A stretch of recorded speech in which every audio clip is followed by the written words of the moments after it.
Isang mapagpalang gabi nga po sa ating lahat, lalong higit na po sa ating Panginoon at sa mga nanonood po sa live stream. Samahan niyo nga po akong basahin ang mga awit chapter 135 verses 1 to 2. Ngalan niya ay purihin, kayong mga lingkod niya. Kayong lahat na sa banal niyang templo ay pumapasok upang doon manambahan sa banal na bahay ng Diyos. Purihin ang salita ng Diyos. Ngayon naman po ay samahan niyo nga po ako sa opening prayer. Tayo po ay pumikitang manalangin. Lord God Jesus, maraming salamat po sa pribilehiyong pinagkaloob niyo po sa amin upang kami po ay makapagpulit, makapanambahan niyo sa inyong harapan. Humihingi po kami ng kapatawaran po sa mga nagawa po namin pagkakasala, O Lord. Nawa po ay pagkalinisin niyo po kami upang maging karapat-dapat po sa banal niyong harapan, Lord. Ay tinataasin po namin sa inyo, Lord, ang lahat po ng gagamitin niyo, aawit at tutugtog. Patuloy niyo nga po silang gamit mightily and effectively at i-anoint po sa buhay na ito. At ganun din po ang pastor po na maghahatid po ng inyong banal na salita na patuloy niyo po siyang i-anoint at patuloy na bigyan ng wisdom and knowledge at patuloy na i-bless at ganun din po ang kanyang mga mahal sa buhay, Lord. Ganun din po itinataas po namin sa inyo ang gawain na ito na anumang pong hindrances o masamang gawa ng kaaway ay aming itong sinasaway sa mataas sa pangalan ng aming Panginoong Hesukristo. Ngayon pa lamang pa lang namin ang katagumpayan ng inyong gawain, Lord. Tinataasin po namin sa inyo, Lord, ang lahat po na makikinig sa live stream, O Lord, na patuloy po hibuin ang kanilang mga puso't isipan. Nawa po ang lahat po ng aming mapapakinggan na inyong salita ay patuloy namin may sa buhay at patuloy na magamit po sa pang-araw-araw namin buhay, O Lord. Lord, maraming salamat po sa lahat po ng pagpapala na ipinagkakalob niyo sa amin sa pang-araw-araw. Lahat nga po ng aming idinalangin ay alam namin ito na po ay inyong tinagod. In Jesus' name we pray. Amen. At ngayon naman po ay ladakan na po tayo sa pag-aawitan at pamunahan po tayo ng Sister Sheena.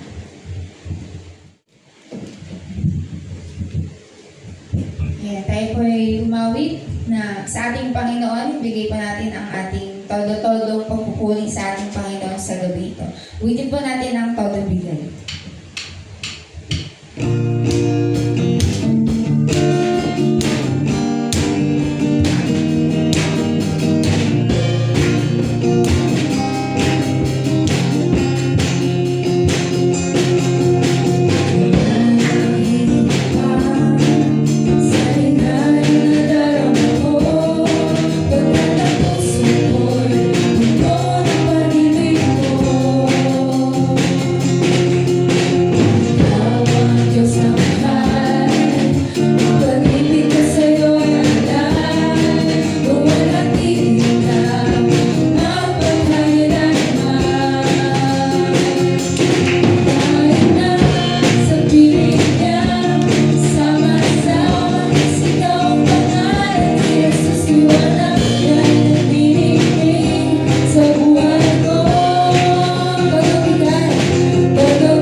sitwasyon, Lord God, ng aming buhay, Panginoon. Sa kabila ng mga bagyo, Panginoon, na kinaharap, Panginoon, ng bawat isa, Lord God. Kami, Panginoon, ay nananalig, Panginoon. Hindi niyo kami pababayaan at hindi niyo kami iiwan, Lord God. Kaya, Panginoon, sa buhay namin ito, Panginoon, patuloy na iaalay namin ang pinakamataas na papuri, pasasalamat, Panginoon, at pagtitiwala sa inyo, Panginoon. Dahil kayo ang aming matibay na sandigan, Panginoon. Maraming salamat po, Panginoon, sa pagkakataon na ito, Panginoon. Sa kalayaan, Lord God, na kami ay makaawit, Panginoon, makapag-aral ng inyong pong banal na salita, Lord God, sa araw na ito, Panginoon. Maraming salamat po, Panginoon. Pinupuri ka namin at niluluwalhati ka namin sa tangang pangalan ng aming Panginoong Jesus. Amen. Palakpakan po natin ang ating Panginoon.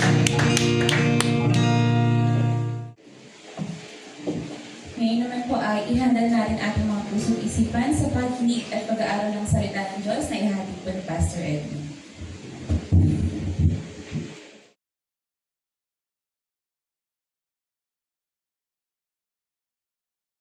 Ang Diyos po magpapala sa kanyang buhay at banal na salita. Purihin po ang ating Panginoon. Yung topic po natin sa gabing ito ay meron po pamagat na winning the battle in a simple world. At yan po ay topic na kung saan po ay binibigay natin dito po sa 1 Peter chapter 4, verse 1 hanggang verse 6. Now, kung papansinin po natin dito, kumbaga sa ang sabi nga po ganyan ni meron po nagsabi po ng ganito, at ito po, ang taong ito ay isang lingkod po ng ating Panginoon, na kung saan ay ang kanyang binikaw po ay ganito po. Sabi niya ganyan, according to Leonard Ravenhill, sabi niya, Christian life is not only a walk, but also a battle o warfare. Kaya kung makikita po natin dito, may katotohanan po yung kanyang sinabi. Kasi po, kapag pinansin po natin yung Kristiyanong pamumuhay po natin dito, ay talaga naman po meron tayong ginagawang pakikipagbaka. At sabi nga po ng salita ng ating Panginoong Diyos, meron tayong pakikipagbaka sa laman, meron tayong pakikipagbaka sa mundong ito, at meron tayong pakikipagbaka po sa diablo. Kaya sabi nga po ganyan, makikita natin dito, sabi nga, ang mga mananampalataya ay laging humaharap po sa pakikipagbaka. At kung makikita po natin dito, sabi nga ganyan, kailangan makipagbaka. Kasi po, ang layunin po, sabi nga po ganyan, ng laman ay ilayo tayo sa kalooban ng ating Panginoong Diyos. At gayon din po ang mundo ito, at gayon din po naman, walang iba kundi si Satan. Kaya napakahalaga po tayo as a Christian, sabi nga po ganyan, dapat po ay maging handa po tayo sa lahat ng mga gawa ng away. At sabi nga po ganyan, tayo ay dapat matuto makipagbaka laban po sa laman, laban po sa sistema ng mundo ito, at laban din po sa gawa ng kaaway. Ngayon, ano po ba ang itinuturo sa atin na salita ng ating Panginoon Diyos according to St. Peter? According to St. Peter, sabi nga po ganyan, meron na principle po dito na pinapakita po ang Biblia para daw po tayo ay magtagumpay laban po sa lahat ng gawa ng kaaway. Kung mapapansin natin, according to verse 1 hanggang verse 2, ipinakita dyan dito, ganito po. Unang ipinakita, sabi ganyan, kailangan daw po magkaroon tayo ng mindset. No? Yung mindset daw natin ay katulad daw po ng sa ating Panginoong Jesucristo. Kaya yung unang first point po natin, the mindset of Christ. According to verse 1 and verse 2, ipinakita po yan ang salita ng ating Panginoong Diyos. At kung mapapansin po natin, sabi nga po ganyan, according to verse 1, sabi nga po doon sa New King James Version, sabi po, therefore, since Christ suffered, alam naman po natin ito, no? Nag-suffer siya sa katawang ito, at talagang mabigat yung kanyang suffering na pinagdaanan. And sabi kanyan, arm yourselves also with the same mind. Okay? For he who was suffered in the flesh has ceased from sin. Alam nating lahat, sabi nga po ganyan, sabi nga kailangan daw po tayo ipinapakita dito. Yung first point natin is about yung mindset ni Christ. Paano po ba niya, paano ba ang ating Panginoon Kristo ay nakipagbaka? At kailangan daw po po maintindihan natin ito. At ano ba ang pinapakita po ng salita ng Diyos? Kasi maging si Apostol Pablo ay kanya rin din pong winika ito. At kung makikita po natin dito sa Philippians chapter 2 verse 5, sabi niya ganyan, according to New International Version, have the same mindset as Christ Jesus. Sa Tagalog po niyan, ay magkaroon daw po tayo ng kaisipan tulad ng kay Kristo Jesus. Kaya mapapansin natin, dito ay binibigyan din, sabi nga, we must or you must arm yourself with the mindset of Christ. Alam pa ninyo ang picture po o illustration na pinapakita dito ay yung isang sundalo na kung saan daw po ay nakahanda, full battle gear, na kung saan handang makipaglaban, na kung saan pupunta siya sa laban na kumpleto siya sa kargada. At sabi nga po, yun ang illustration na pinapakita po dito. Now, dito po sa atin, sa pamumuhay Kristiyano, mahalagang matutunan po natin kung paano po yung pakikipagbaka na ginawa po ng ating Panginoong Jesucristo nung siya po ay nabubuhay, po sa mundo po ito. At doon sa kanyang ministry, na kung saan ay nakita natin kung paano po niya ginampanan ng lahat ng ito.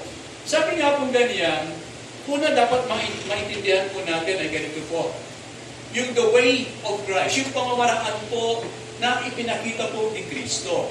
Kaya naman po, mapapansin natin diyan, sabi nga po sa Tagalog, yabang si Kristo, nagbata ng hirap sa laman dahil sa akin, maging gayon din naman ang inyong pag-iisip sapagkat ang nagbata ng hirap sa laman ay tumigil na sa pagkipag-ugnayan sa kasalanan. Alam po natin na kung saan ay tawag dito, maraming mga pagsubok na dinaanan po ang ating Panginoong Jesucristo. Merong pakikipagbaka din po na mapapansin din po natin. Hindi ba makikita po natin, di ba? Bukod doon sa sinasabing tinukso siya ni Satan, doon sa ilang, marami din yung mga tao na kung saan daw po ay mapapansin natin na kung saan ay gumagawa ng mga gawain para po siya ay magkasala. Okay, gumagawa ng mga gawain na kung saan ay masasabi natin na nais nila na itong si Jesus Christ ay magkaroon ng sala. Pero nakita natin sa pamamaraan po ng ating Panginoong Jesucristo, talaga namang pinagtagumpayan po niya ang lahat ng ito. Kaya yung word na si Jesus Christ ay sinless, ay hindi talaga napahira ng bahid, dungis ang ating Panginoong Jesucristo. Kaya naman, doon sa mga kaparaanan ng tao na ginagawa po sa Kanya, meron pong sinabi po ang Word of God. In 1 Peter chapter 2, verse 23, nang siya'y insultuhin, hindi naman siya bumanti ng insulto. Nang siya'y pahirapan, hindi siya nagbanta. Sa halip, ipinaubaya niya ang lahat sa Diyos na makatarungan kung bumatol. Kaya yan ay mapapansin natin kay Jesus Christ. Di ba? Maraming, hindi lamang insulto yung kanyang tinanggap eh. In fact, sinaktan din po siya kung mapapansin natin. At maraming mga paratang na ibinigay sa kanya na kung saan ay wala namang katotohanan. At yung paraang ito na itinuturo po sa atin ng Biblia ay kailangan daw po yung ang paraan na kung saan ay apply din po natin sa ating mga buhay. At alam pa ninyo, mangyayari lamang po ito sa bawat mananampalataya kung gagawin natin yung sinabi po ni Apostol Pablo. Okay? Ang sabi niya ganyan, kailangan daw po, unang-una, ibigay natin ang ating sarili kay Kristo, kaya sa ating Panginoong Diyos. Kaya tug natin ang ating mga sarili bilang isang buhay at banal na handog. At sabi nga po, para tayo maging karapat-dapat po sa Kanya at maging karapat-dapat po yung gagawin nating paglilingkod. At bukod pa diyan, maliwanag din po yung sinasabi po doon po sa Romans chapter 12 verse 2. Ang sabi ganyan, huwag na daw po tayong umayon sa takbo ng sanlibutan ito, but po, sabi nga po ganyan, magkaroon na po tayo ng pagbabago. Be transformed, sabi niya ganyan, by the renewing of your mind. Kasi yung sistema ng mundong ito, talagang iba eh. Kung mapapansin natin eh, talaga yung sistema niya, pilit kanyang ilalayo sa kalooban ng Diyos. At yung pamamaraan po na nakikita po natin sa mundong ito, ay hindi naman yan ang pamamaraan po ng ating Panginoon para mapagtagumpayan ang laban. Kaya naman po, yan ay pinapakita ng salita ng Diyos na kung ang isip natin ay hindi mo natin ipapaguhin. At sabi nga po, hindi tayo magkakaroon ng katulad ng kaisipan ng ating Panginoong Jesucristo, kailanman hindi tayo magkatagumpay sa mga laban na kinakaharap po natin. At yan ay maliwanag po na sinasabi po ng salita ng ating Panginoong Diyos. Kasi makikita po natin dito yung mga susi po Kailangan daw po ibigay ang sarili sa Diyos. Romans chapter 12 verse 1. Pangalawa, magbago daw po tayo ng kaisipan. At kapag ginawa po natin ito, sabi niya, ikaw mismo, kung gagamitin mo yung pamamaraan ni Kristo, hindi ang pamamaraan ng mundong ito, sabi nga, ikaw mismo, mapapatunayan mo kung ano ang mabuti, kay siya-siya, at lubos na kalooban ng ating Panginoong Diyos. Sabi niya sa English, you may prove what is good and acceptable and perfect will of God. So yun po unang hambangin na ipinakita po ng salita ng ating Panginoong Diyos. Kaya nga po, sabi nga po ganyan, yung will ng Panginoon, yung pamamaraan ng Panginoon ay dapat po mangyari. Kaya ito yung pangalawa po, the will of God, according to verse 2. Sabi nga po ng salita ng Diyos, mamuhay na tayong sumusunod sa kalooban ng ating Panginoong Diyos at hindi ito sa kalooban po natin. Alam po natin ito mga kapatid, na ang kalooban ng Panginoon, yan ang pinakamabuti po sa buhay ng mga mananampalataya. Kaya nga po, dan po natin ibuhos ang ating mga sarili mismo sa kalooban ng ating Panginoong Diyos. Upang sa ganoon daw po, maiwasan natin ang lahat ng mga gawa ng kaaway sa ating buhay. At dapat daw po, mamayani po ang kalooban ng Diyos sa ating mga buhay. Like for example, Jesus Christ, di ba? Maging doon sa krus ng Kalbaryo, bago niya hinarap ito, meron tayong makikita doon sa prayer niya sa Gethsemane sa Matthew chapter 26, di ba? At ang sabi ko ng Bible, talagang medyo struggle si Jesus Christ doon sa prayer na yun Bakit? Kasi alam niya yung kanyang kakaharapin.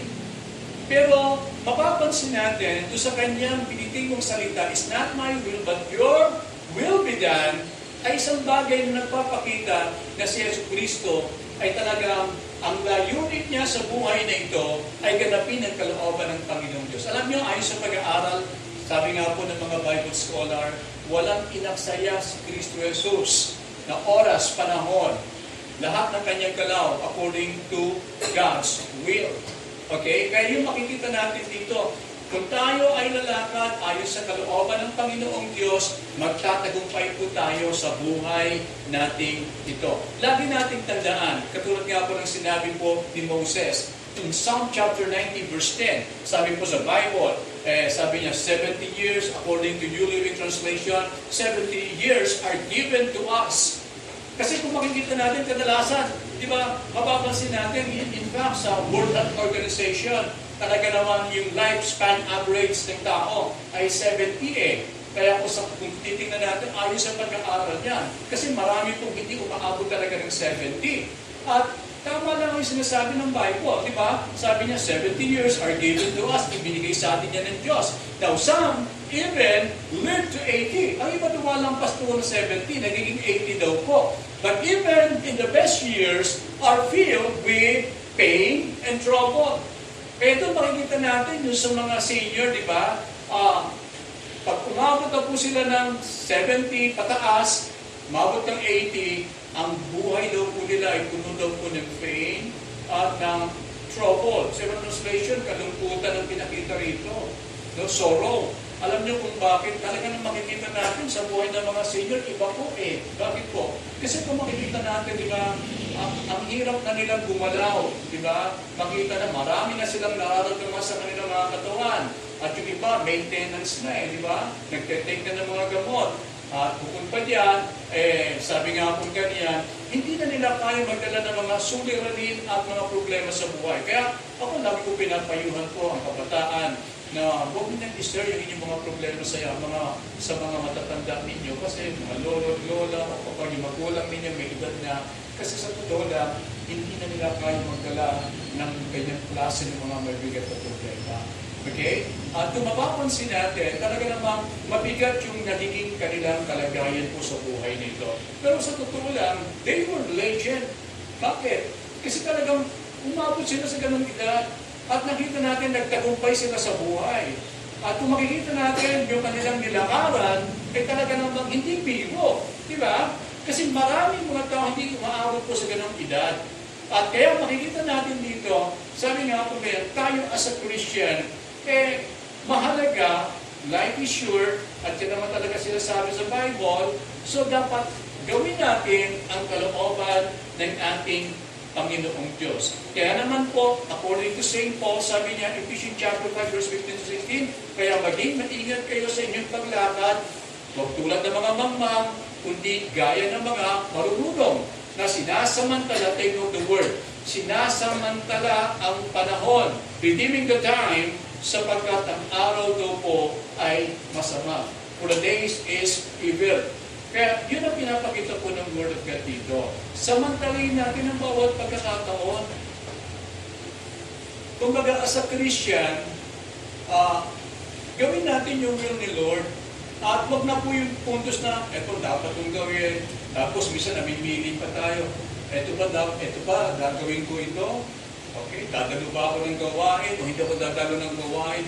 Alam niyo, sa totoo lang, as a Christian, dapat graduate na tayo sa ganoon Alam mo mabuti, dumalo ng gawain, dumalo ka ng gawain. Di ba? Alam mo mabuti, gumawa ka ng mabuti, gumawa ka ng mabuti. Sapagkat yun ang kalooban ng ating Panginoong Diyos. At sa paggawa ng mabuti, sa totoo lang, may pagpipilian ka pa dyan Di ba? Ano bang dapat natin gawin ng mabuti? In fact, sabi nga kung ganyan, kung gagawa ka ng mabuti, merong mas mabuti, at merong pinakamabuti. Meron tayong pagpipilian. So tayo as a Christian, gawin natin yung pinakamabuti sapagkat ito ang kalooban ng ating Panginoong Diyos. Kaya yun ang ipinapakita po ng Word of God. So sabi nga po sa Biblia, kailangan ang mindset po natin ay dapat katulad ng mindset po ni Jesus Christ. At kapag ginawa po natin ito, sabi nga, mag-win tayo, magtatagumpay tayo sa bawat battle na ating kakaharapin. Yung pangalawa po, the stewardship of time, according to verse 3. Sabi niya, sapat na panahon inaksaya ninyo sa paggawa ng mga bagay na kinumulingan ng mga hintil. Pag sinabi mo mga hintil, ito yung mga tao walang pagkakilala sa Panginoong Diyos. Ang ginagawa po nila lagi, kahalayan, mga pagnanasa ng laman, paglalasing, walang habas sa pagsasaya. Take note, magkaiba yung paglalasing sa pag-iinuman. Kaya sinasabi nila, hindi naman ako naglalasing, pero moderate lang, patikim-tikim lang, pag-iinuman po. Sinabi po sa Bible. Kasuklam-suklam na pagsamba sa mga Diyos-Diyosan. At yan po ay maliwanag po na sinasabi po ng salita ng ating Panginoong Diyos. Tandaan po natin ito, mga kapatid. Sa Biblia, ipinakita po ang mga salitang ito. Everything belongs to the Lord. Naniniwala tayo doon. Okay. According to David, sabi niya ganyan, ayon sa kanyang awit, sabi niya, ang lupa ay sa Panginoon, the earth is the Lord. At ang lahat na narito, ang sanlibutan at silang naninirahan dito. Kaya, ibig sabihin, lahat ng nakikita natin sa mundo pong ito, ang may pag-aari ay walang iba kundi ang Panginoon. Pati ikaw, pag-aari ka ng ating Panginoong Diyos. At sabi nga po sa Biblia, tayo ay pinili ng Panginoon as a Christian, tayo ngayon ay mga katiwala ng Panginoon. And according doon sa katiwala ng ating Panginoon in 1 Corinthians chapter 4 verse 2, sabi niya, kailangan daw po ang katiwala ay matagpuan, dapat daw po ang isang katangian ng katiwala ay tapat. Sa Amplified Version, ang ginamit niya ay ganito. Sabi niya, dapat daw po ang steward o katiwala, sabi niya, ay dapat daw po masumpungan na tapat at mapagkakatiwalaan. Okay? At yun ay pinapakita po ng salita ng ating Panginoong Diyos. At mahalaga sa buhay natin ito, ay sabi nga po ganyan, ay tayo gumaganap ng ating mga tungkulin bilang mga katiwala. At alam ba ninyo, sabi nga po ng salita ng ating Panginoon, isa po daw po sa pinakamahalagang ipinagkatiwala sa atin ng ating Panginoon ay walang iba kundi yung sinasabing time. We are stewards of our time. Pinagkatiwala yan sa atin eh. Hindi naman talaga atin yan eh. Kumbaga sa ano, binigyan ka ng Panginoon ng time. Okay? At yung panahon dito sa mundong ito. Yan ay pinagkatiwala. So dapat gamitin natin to, sabi nga po, para sa kanyang kaluwalhatian. Okay? Para sa kanyang kapurihan. At mapapansin natin, sabi nga po sa Biblia, yung mga hentil, ginagamit daw po nila yung kanilang panahon, yung kanilang mga orasan, walang iba kundi daw po sa, sabi nga po ganyan, doon sa kahalayan, sa pagnanasa, okay? Sabi nga po, balikan natin yung scripture, okay? Sabi nga po, sa pagnanasa ng laman, sa paglalasing, walang hapas na pagsasaya, pag-iinuman, kasuklam-suklam na pagsamba sa Diyos-Diyos yan. Kaya kung makikita natin, sabi nga po ganyan, yan ay ipinakita. Yan ang kanilang ginagawa. Doon nila ibinubuhos ang kanilang panahon, sabi po na salita ng Diyos. Kaya naman po, mapapansin natin, sabi nga po, according to 2 Timothy chapter 3 verse 4, sila'y naging maibigin sa kalayawan, sa halip na mga maibigin po sa ating Panginoong Diyos. Sa Amplified Version, they are lovers of pleasure rather than lovers of God. Kaya naman, dito po nila ibinubuhos ang kanilang mga sarili. Pero tayo, church, tayo po yung mga anak ng Diyos. Okay? Tapos na po tayo dun eh. Pinagdaanan na po natin yun eh. Ang tanong po, kayo ba, hindi ba ninyo pinagdaanan po yun? Diba? Pinagdaanan na po natin yun. Maaaring sabihin natin sa isang bala, pastor, wala naman akong bisyo. Pero ang tanong ko sa inyo, hindi po ba pinagdaanan yung mga kaugalian ito o yung ugali na ito na pinapakita ng mga hentil na wala silang ginagawa kundi aksayahin ang kanilang panahon sa mundong ito at doon sa kanilang mga pleasure, kung ano makapagbibigay ng kasiyahan o kaligayahan po sa kanilang mga buhay. Di ba ganun din yung ginagawa natin eh? Matagal na panahon tayong alipin ng mga ganito. Kaya naman po, sinabi po ng salita ng ating Panginoong Diyos, sapat na yung panahon na ito. At tayo ngayon ay nasa Panginoon, ay dapat gawin na natin kung ano yung nararapat po sa ating mga buhay. Sapagkat hindi naman talaga tayo narito para bigyan ligaya yung ating mga gustong mangyari sa buhay natin ito. Maaaring sa isang naman, meron pa tayong gusto nating maabot. Pero kung aabutin mo yan at hindi makapagbibigay lugod yan sa ating Panginoon, ay kailanman, mga kapatid, ito'y magiging kasalanan po sa buhay natin. Kaya mahalaga, tayo ngayon ay nasa Panginoon, lakaran natin ang kanyang kalooban, at huwag na tayo bumalik sa dati nating buhay noon nung wala pa po tayo kay Kristo Jesus. At yun po ay itinutulong po sa atin ng salita ng Diyos. Huwag na natin aksayahin ang ating mga sarili sa mga bagay na ginagawa po ng mga walang Kristo sa kanilang puso. Huwag natin gayahin ang kanilang mga isipan. Okay? Sabi nga po ganyan, maaaring minsan tayo po'y sinasabihan ng ganito, ng kaaway na, hindi naman ito makakasakit sa iyo. Pero sa totoo lamang po, bawat ginagawa po natin na labas sa kalooban ng ating Panginoong Diyos, hindi pwedeng hindi ka magsasuffer.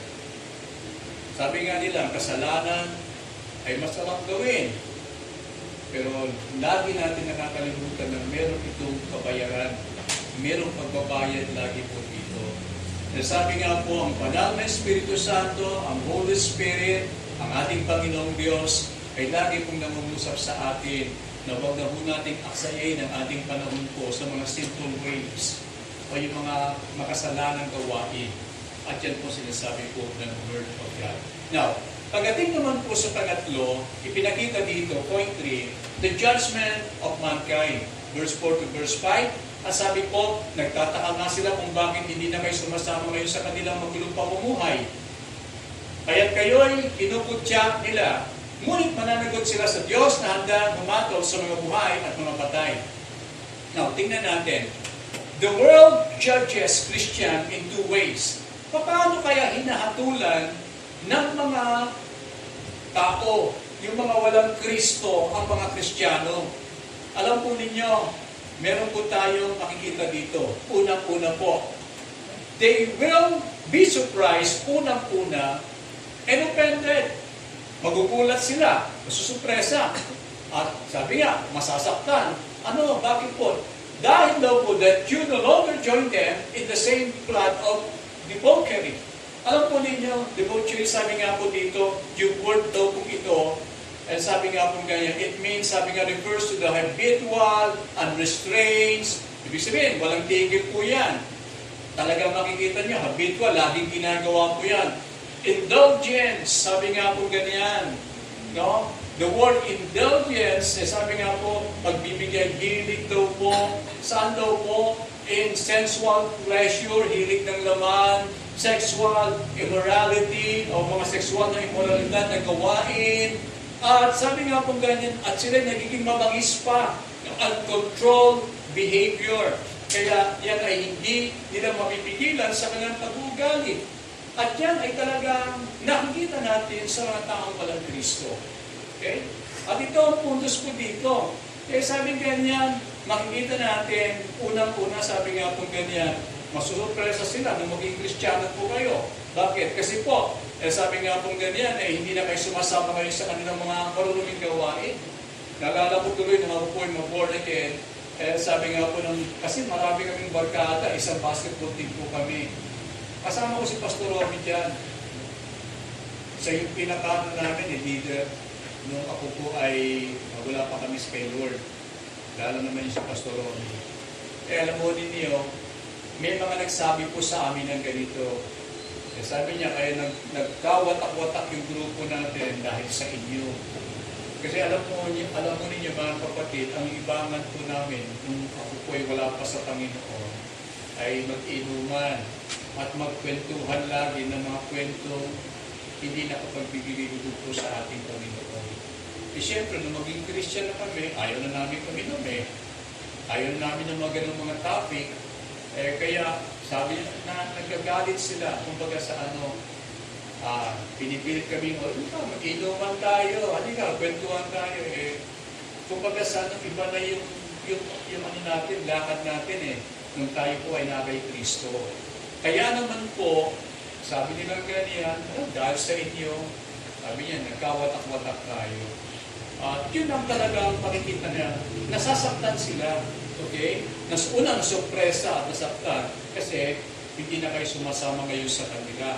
Kaya naman daw po, yan ay makikita po natin sa kanila.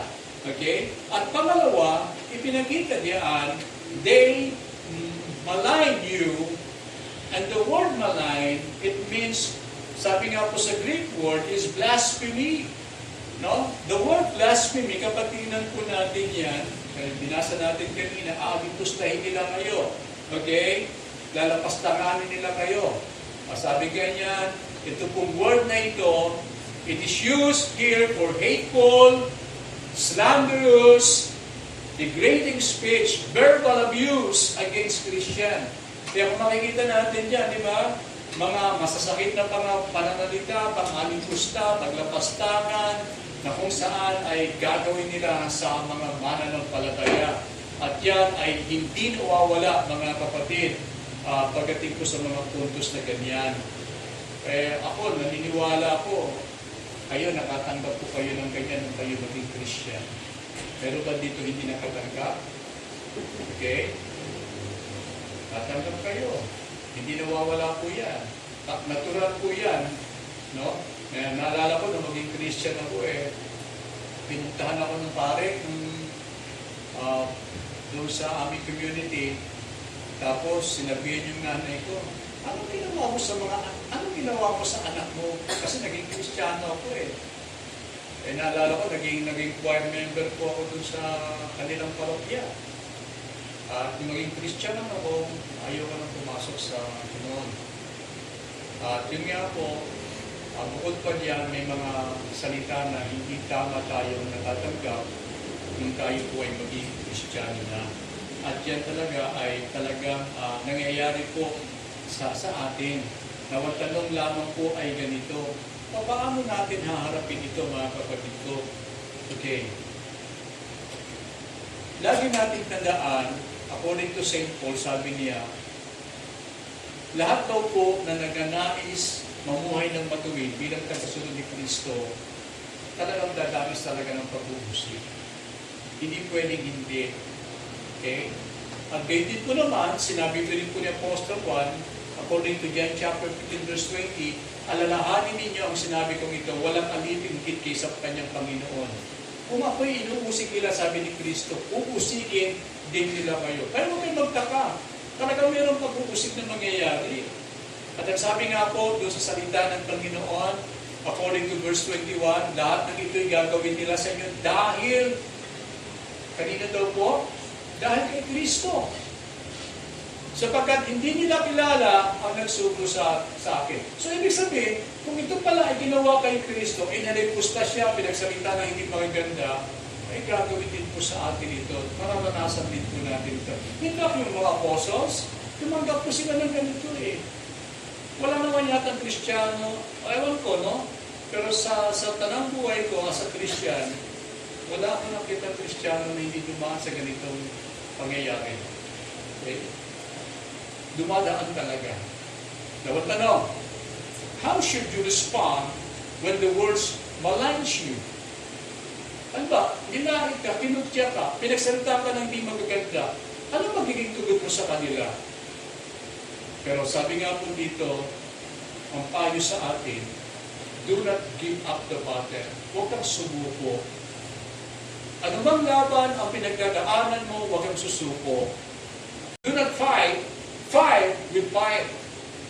Eh kung ganyan ang pakikitungo sa iyo at laban ay binibigay sa iyo, eh huwag mong gantihan ng katulad ng ginagawa po nila. Di ba, pag apoy sa apoy, masusunog eh. Di ba? Sabi nga, pag binatuan ng bato, ano ibabato mo? Ha? Tinapay? Na nasa loob ng garapon? Ay, di masakit din yun. Di ba? Kung ano man yung nangyayari sa iyo, masakit man ito, gantihan mo na mabuti sapagkat yun ang nararapat natin gawin as a Christian. Kasi kapag masama ginawa sa iyo, masama din yung binigay mo sa kanya, ang tawag natin dyan mga kapatid ko sa demonyo yan. Masama sa masama eh. Naintindihan po ba niyo ibig ko sabihin? Hindi yan sa Panginoon. At yan ang gusto mangyayari ng Diablo. Ginawa ka ng masama, tapos sabihin mo, sumpain ka, mamatay ka na. Hindi sa Panginoong Diyos yun.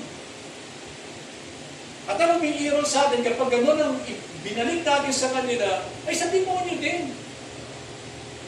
Eh, hindi naman tayo kampo ng demonyo. Tayo'y kampo ni Kristo Jesus. At dapat ibalik natin sa kanila. Kaya si Jesus Christ, halimbawa, di ba? Nakarinig ba kayo sa krus ng Kalbaryo na si Jesus nagsalita ng masama? Nagkasala ba siya? Naghiganti ba siya? Nagsalita ba siya ng masasakit na pananalita doon sa mga nagparusa sa kanya? Hindi. Tayo, as a Christian, kapag ginawa tayo ng hindi maganda, hindi mabuti, sinusumpa natin ang tao, hindi mo sa Panginoong Christian. Kristiyano ka. Do not fight with fire. Lagi natin tandaan ito, ang paalala sa atin ng Diyos. God will judge them according to verse 5. Ngunit mananagot sila sa Diyos na handa bumatol sa mga buhay at mga patay. Amen? Papayan mo kayo Lord yan. Hayaan mo siya. Siya ang hahatol. Kasi pag pinagtanggol mo ang sarili mo, tinatulan mo sila, una, hindi ka pagtatanggol ng Diyos. Pangalawa, hindi kalooban ng Diyos na mamuhay ka na kung saan nagagantihan mo sila ng masama ayon sa masamang ginawa nila sa iyo. Hindi kalooban ng Diyos. Hayaan mo sila kay Lord. Ibigay mo sila sa Panginoon. Ang Diyos ang nahatol sa kanila. Last, number 6. The hope of the gospel. Sabi niya, ipinangaral din ang magandang balita sa mga patay. Yung word ng patay dito, yung mga wala kay Kristo Jesus. Upang bagamat sila ay nahusgahan ayon sa laman, gaya ng lahat na nasa laman. Mabubuhay sila sa Espiritu sa pamamagitan ng kapangyarihan ng Diyos. Paano mayaalis ang kalagayan ng isang taong masama na nabubuhay sa laman? Yan po ay sa pamamagitan daw po na kung saan na sinasabi ng salita ng Diyos ng pagtanggap kay Kristo Jesus. So ano dapat gawin? Kailangan daw po makarinig sila ng Word of God upang sa ganoon ay makilala nila si Kristo, tanggapin nila si Kristo sa kanilang mga buhay bilang kanilang Panginoon at tagapagligtas. Okay? Kaya sabi, pinangaral din ang mabuting balita. Para maging buhay sila at may hamo sila sa patay, kailangan nilang tumanggap kay Kristo Jesus. Kaya naman si Paul sabi niya, hindi ko kinakahiya ang magandang balita sapagkat ito ang kapangyarihan ng Diyos para sa kaligtasan ng bawat isang sumasampalataya. So meron tayong tungkulin po sa mundo kong ito. Ano po yun? Meron tayong tungkulin ipangaral sa kanila, okay, ang salita ng Panginoon upang sa ganoon matamagin nila yung kaligtasan kung paano po tayo iniligtas ng ating Panginoong Diyos. No? So meron tayong tungkulin ipangaral sa kanila. Kaya sabi nga po kaya, mawiwin natin yung kanilang soul, madadala natin sila kay Kristo, na dati sila alipin ng kasalanan. Okay? Dahil tinanggap nila si Kristo, papalayain sila ng Kristo sa kanilang mga kasalanan, hindi lamang papatawarin, papalayain, at sabi nga kung ganyan, at bibigyan sila ng isang panitagong buhay.